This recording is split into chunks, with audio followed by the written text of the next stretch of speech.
At Jantar Mantar, protests raised slogans such as Inkilab Zindabad, CJP Zindabad, Jai Bhim slogans, and Dharmendra Pradhan Istifa Do. That means Dharmendra Pradhan resign, as a large crowd gathers under tight security.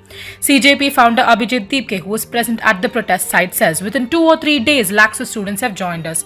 Criticizing the political discourse around education, he adds, for the last 10 to 12 years, you have entangled us in Hindu versus Muslim, while urging greater attention to students' concerns. Hi, my name is Ananya, and the entire situation of a nation brings me here, not just the failure in our education system, because that is obviously one thing. There are multiple cases, there are thousands of schools, that government schools that have been shut down because the government says that they don't have funds.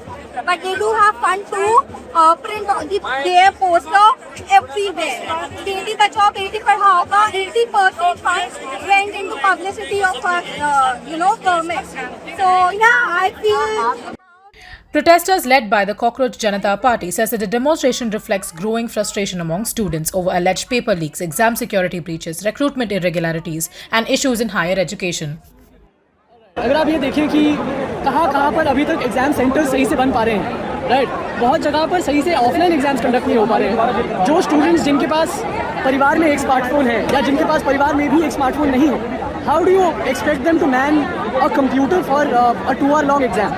And this is the case for NEET also, it's going to happen online. This is the case for the SSC exam, which is going to happen online now. This is the case also for CUET, PG and UG exams, which are also happening online. We need a systematic change. This regime has gotten very complacent with, they've given us social media, they've given us concerts, they've given us cafes to sit in, and they expect us to sit in there, marinate in our mediocrity and not come out. So They are saying that this was bound to happen. Many are demanding accountability from the education minister, calling the protest a culmination of years of anger over education and employment concerns. But at the same time, I do believe that this is a stepping stone. The past 1 year, I'm looking around कि बहुत सारी irregularities हुई हैं SSC exams में. But in the last few months, not only SSC, NEET, for example, 2024, 2026, and CUET, UP exam. Like, it's not just about a few exams in India, but also from the small villages. The people have come over here. I met a lot of people. छोटे-छोटे गांव से आए हैं.